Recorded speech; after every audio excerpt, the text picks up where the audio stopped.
I've seen videos where people talk about, the dangers of AI and shit, and people talking about AI influences, and I never really thought that it was a thing up until I saw it for myself with this particular page.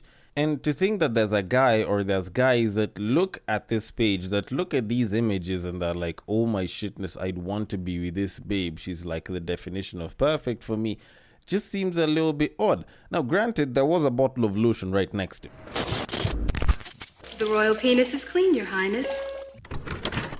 Welcome to the Breakdown Podcast, where I talk about love, sex, and relationships from a guy's perspective, as well as a bunch of other guy shit. The man on the mic is a man who believes that astrology should have been the study of ass. He is also a man that believes that jumping to conclusions should be in every woman's cardio routine. It is none other than a tall, dark, and mildly handsome man, Sir Denver B. I have come through to talk about men because, well, from most of what this episode is about, men just seem to be the main course. For some reason, it's like women really want to get into the whole attraction and retention of men, and I do intend on getting to that, but it's like the men can sometimes be their own worst enemy, and I'm going to get into that as well. But before I can get into any of that, first of all, thank you so much for listening. I hope you listen all the way till the end, and if you do want to give your feedback, the social media links are usually in the description below, and if you're not a fan of social media, there is the first link at the top of the description which says give feedback here, which means that you can give feedback through that link without you having to go through the social media. But all in all, considering that this is a Friday episode, it means that I do get to use social media to my advantage to come up with some of this content, and you can be a contributor to the making of these episodes by sending in the very many different tweets, whether you find them on Facebook, X, or IG, and I will explain how, even though tweets are from, X, and it is a very simple drill, almost sounds like a song, and it goes like this. You see that tweet, you like that tweet, you want us to discuss that tweet, you send that tweet, you send it to the DMs of @BagakaTheD, which happens to be my personal X handle, and I will take it from there and handle it accordingly. On Facebook and on IG, if it happens to be a screenshot, a screen grab, ended up on a reel somewhere, then the place to send it to is @TheBreakTime_podcast on IG or @TheBreakTime Podcast on Facebook. The DMs are always open, and I would be more than happy to take it from there and handle it accordingly. Now, like I said, I have a bunch of tweets that do revolve around men, and I do want to get into those, but before I can do any of that, I first want to talk about AI. Now, I know people have spoken about AI for like the past year and a half, and it almost can sometimes seem a bit jaded for people that are on the internet, where people are like, oh, AI is this new revolution, AI is such a big thing, blah blah. Like every company likes to talk about how they're integrating AI into their processes and their systems and shit, or they have this AI platform. But I'm not here to talk about that. This isn't a tech podcast, this is a relationship podcast. So what the fuck would I be doing talking about AI, and yet I talk about relationships, love, and sex from a guy's perspective? Now, earlier this week, while I just so happened to be scrolling through my Explore page on IG, I stumbled across a particularly interesting account. Now, as usual, because it is the Explore page, you see a pretty good image or video and you click on it and you have a look at it and you're like, oh shit, this looks pretty good. Now, in this particular case, I was looking at the image of someone that looked like a MILF or a cougar, very curvy, big, very full tits, very nice, hourglass type body and shit. And I was like, my word, this is fine. So I decided to go to the account, have a look at the IG and everything, and because I'm not gatekeeping this shit, the page is Tiana Mature, and I went and I decided to have a look, 30.6k followers as of the time of this recording, and on the bio it said mummy of two, 50-year-old, let's have some fun, always online, and there's a link below. So I figured, this could be like an OnlyFans babe or like a cam woman or something. I find it hard to call a 50-year-old a cam girl. But anyways, I'm looking through the photos and shorty is fine as hell, but I noticed something particularly interesting. All of her photos were her in dresses, tits were super big and super full, but all of them were of her in dresses, and even the videos, like, it wouldn't involve that much movement, but it's like she was just trying to appeal to the male gaze to a certain degree. And normally, like, I don't know, maybe it's just a me thing, but when you're a mom, usually you will have photos of your kids on your IG, but a mommy of two over here didn't have any photos of her kids or anything that relates to her kids on IG besides the fact that she wrote there mommy of two. So I was looking at her photos and I was finding it a little bit weird. Then you combine it with the fact that this woman has the definition of some guy's idea of the perfect female body, and I was like, this shit has to be AI generated. And I'm not gonna lie to you, like the images, some of them seemed super convincing because they had some semblance of body marks, alright? But I looked at it and I was like, you know what, this is most definitely AI, this shorty does not exist.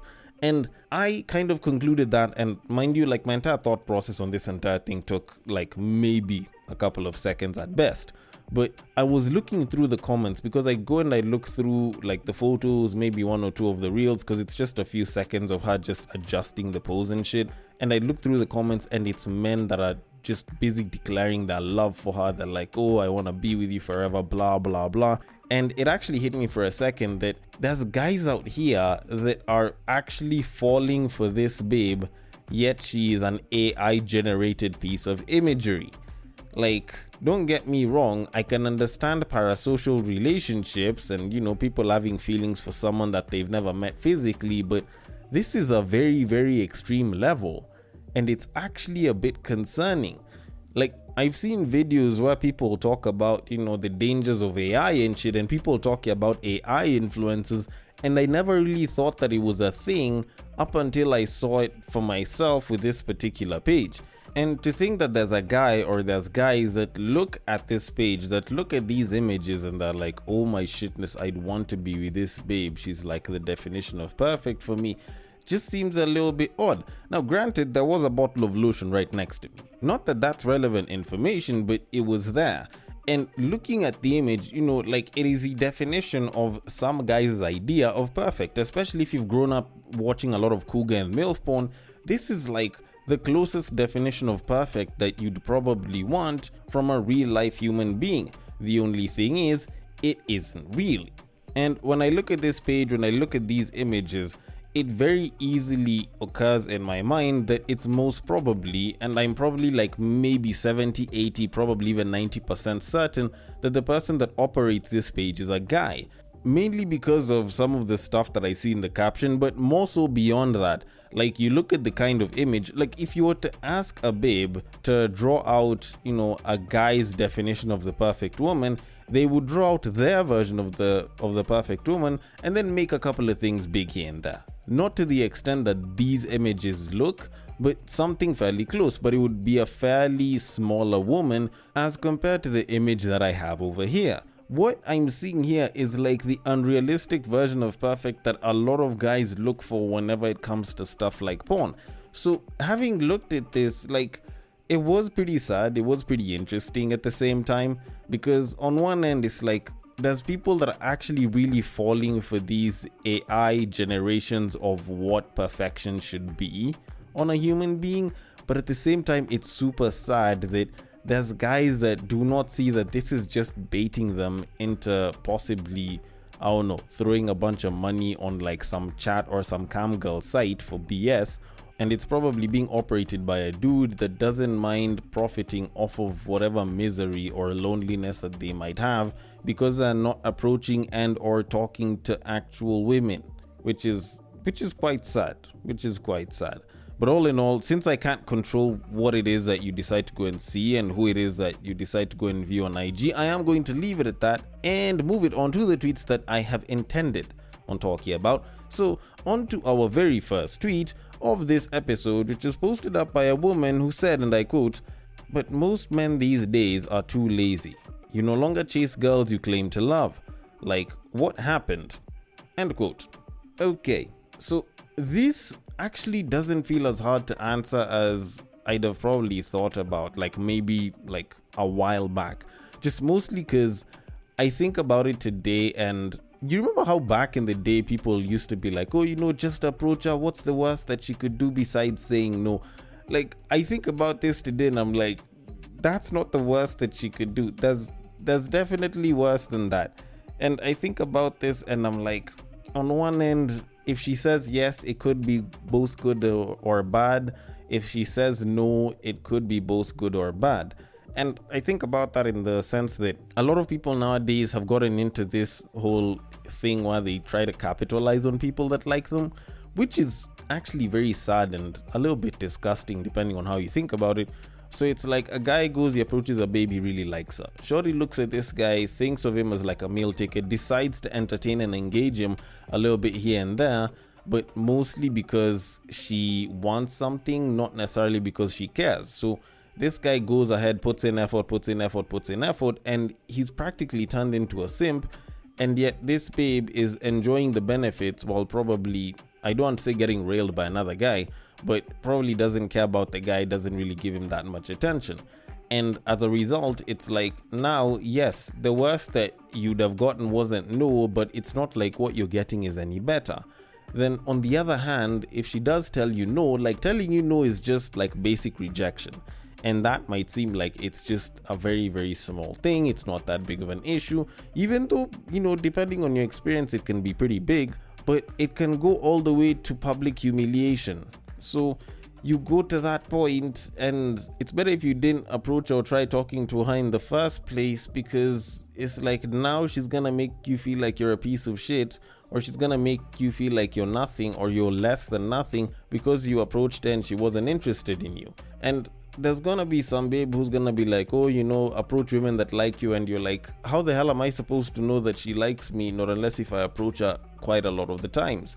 So all in all, like, that is definitely one of the bigger issues. Then of course there's the other one where the media and society have practically been telling men for the past couple of years that if you do not have money, if you do not have the means, then you are not worthy of dating. And as such, there's a lot of guys who, whether they have means or don't, feel like they are too broke to date. And because the idea of, you have to be a provider as a man's role is to provide, that shit has been peddled so much, it's gotten to a point where there's a lot of guys that would probably want to make a move, but they're like, you know what, this mommy is super fine, she's like a proper 10, and I'd love to make a move, but nah, I don't want to go and try making a move with this babe, and there's another guy that's probably in a higher position, makes better money, who could just scoop her from me.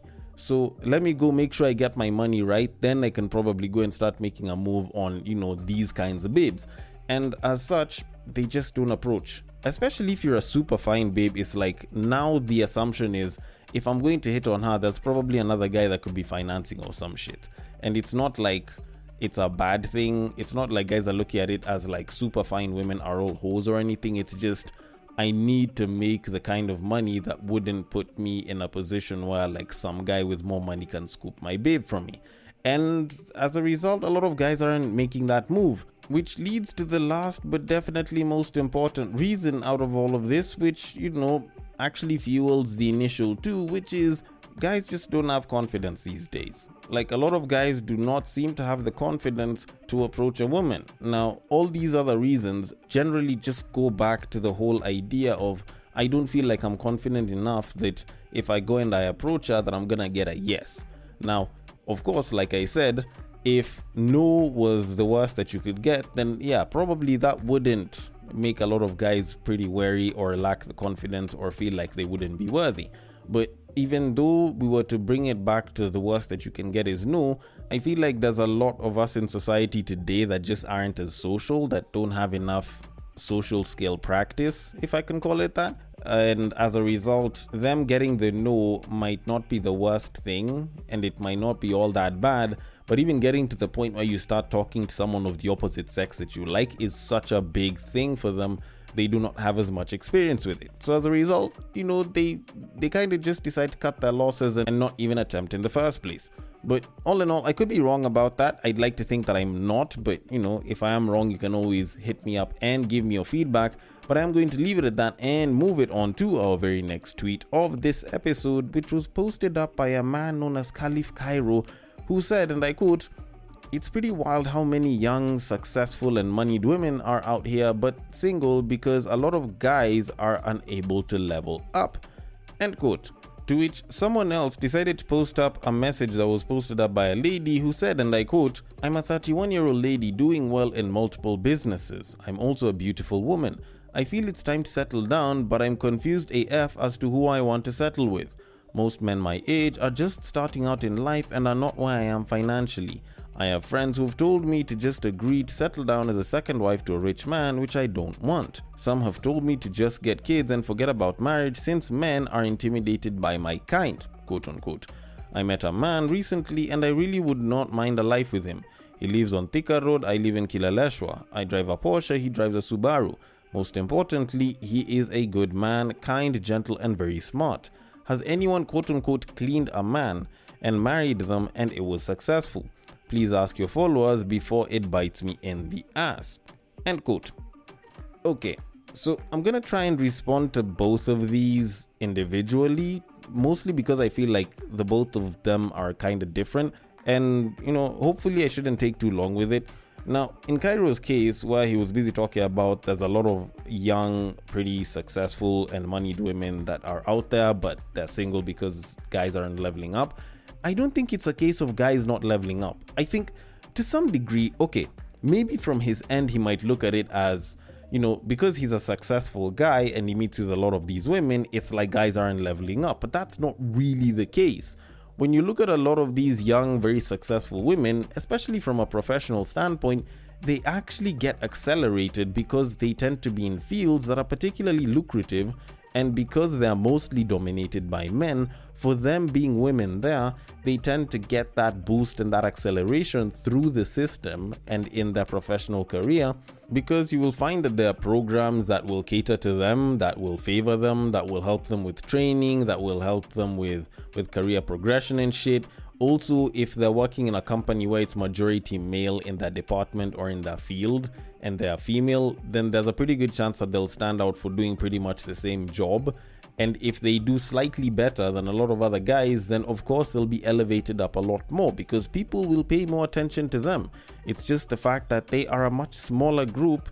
So of course what it is that they do will probably have a much higher impact in terms of noticeability as opposed to the larger populace. It's a pretty big part of the reason why you will find women busy celebrating first female CEO of blah blah blah, but whenever a man becomes a CEO, it's not like you will hear, even though it's a women dominated company, I'm the first male CEO of this company. Like, no one ever gives too much of a shit about that. But when it's like first female CEO, first female CBO, CMO, COO, like a lot of people will usually pay a lot of attention to that. So essentially it's like the career space, the professional workspace accelerates them a lot more if they're particularly good. So a lot of their male counterparts at the same level of the same type will probably have to struggle a lot more to get ahead.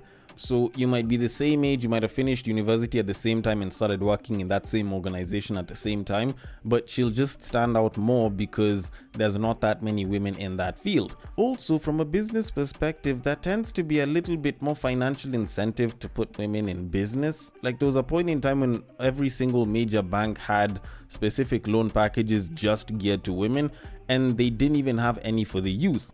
But then again, that's just me and I might be wrong about that one, but I am going to leave that one aside now. When you look at the 31-year-old woman's situation, I don't think it's very reminiscent of this. First of all, I do not think that a 31-year-old man is just starting out in life.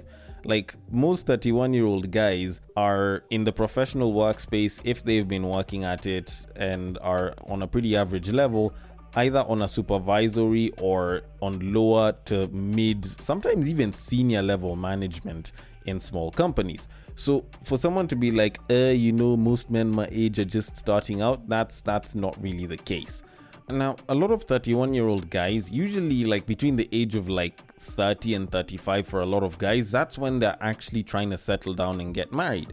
And the unfortunate reality is, for her, she's gotten to 31, and I don't want to bring up the whole red pill talk of, she's hit the wall, blah, blah, blah, guys will want younger women than her and shit. That's not really the case, but a lot of guys in like the early 30s, or when they've just hit 30, if they are trying to settle down, will probably have started dating maybe just a little bit before then.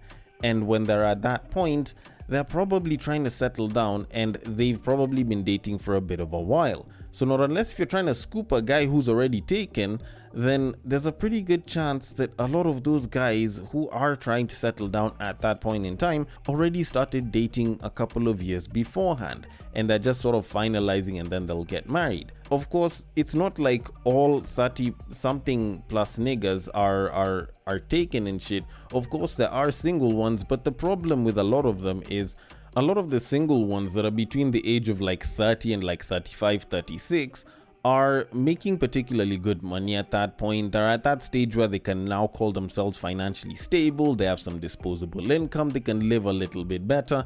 And as a result, they can pull some of the babes that they wish that they could pull, or at least, they can pull certain kinds of women that they never thought that they could before. So they've just started getting into that, and you now want them to settle down, and yet they were probably working through their 20s, not getting opportunities like this. So for some of them, they're still enjoying the fun of being in their prime and being able to pull a babe left and right.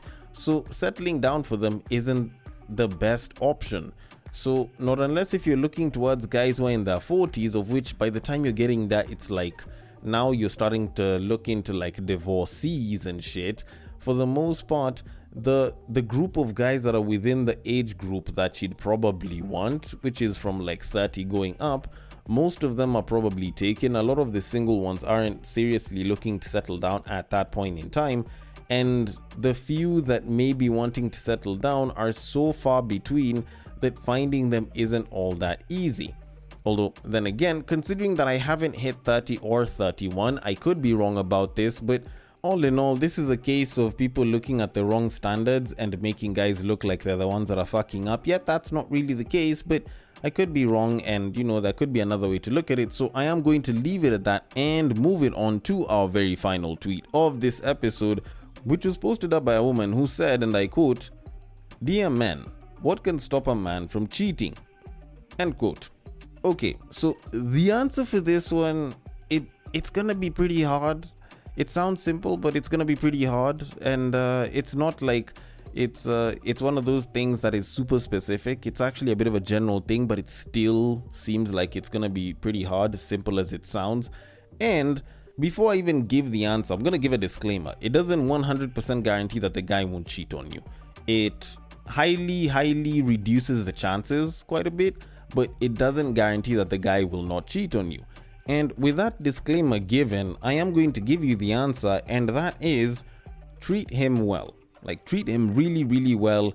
Treat this man like he is a fucking king, like he is a fucking man, and the chances of him cheating on you go down significantly. And that's it. That's literally it. And I know it sounds like a bunch of BS, but let me cook for a little bit, because I'm sure there's a babe who's listening to this who's like, this is bullshit. But if he can't do this and this for me, then look, here's the thing. Stop thinking about it as an if function. You're not an Excel spreadsheet. Stop looking at it as, if he does this for me, then I will treat him like this. It is literally just, you make sure that you treat him like a king. The moment you start doing that, the moment it is more action than reaction, there's a pretty good chance that your relationship quality will improve so much more, just based off of the fact that you are choosing to act. And the reason why I have a problem with this whole doing things because of reciprocity and the if function, much as I do preach, that people should reciprocate the good treatment that they get from their partners, is because a lot of times you find that, and this goes beyond the genders, like you find that a guy is like, I would spoil my girl to the moon and shit if she was doing like the cooking and the cleaning, or if she was a lot more submissive. So the guy isn't doing stuff because he's waiting for her to now start treating him a certain way, or he's expecting some sort of treatment so that he can act that way. Then on the other hand, there's a woman who's like, why would I cook and clean for a man and he doesn't pay my bills, or he's not married to me, or if he's not doing A, B, C, or D. So as a result, you find a lot of times those two people will end up together and will not give each other the best treatment that they probably could, because they're busy waiting for the other person to treat them a certain way so that they can now start to act a certain way. So at the end of it, it's like there's an impasse where people are giving each other less than optimal treatment or less than the best treatment simply because they're waiting for the other person to act so that they can react. So I'm coming out here and I'm telling you, you know what? Fuck reacting, fuck the if function, just go ahead and act. Go treat this man like a king, treat this man like he is the fucking man, and see what happens. If over time the guy does not treat you any better, then of course now you can bring up that discussion. If you feel like the relationship is not viable for you based on how he treats you, then you can obviously discuss that and shit. But all in all, if you treat this guy well, then he will probably feel a lot better being in that relationship with you, and the chances of him going to bang another babe, fine as she might be, horny as dude might be, will probably start to decrease, because the guy will look at it and he's like, yes, I'd love to bang this babe, but I don't really think it's worth sacrificing whatever it is that I've built with shorty on this other side. So ladies, that's the blueprint. Throw away the if function and see if things get a lot better. Although then again, I might be wrong about this shit and I could just be talking out of my ass, so I want your thoughts on it. The DMs are open. On X, it is at Bagaka the D. On Facebook and on IG, it is at the Breaktime Podcast and the Breaktime_podcast respectively. Thank you so much for listening all the way till the end, and I will catch you guys on the next break. But what I believe is that if you put a pastor and a prostitute in one room, one is likely to convert the other.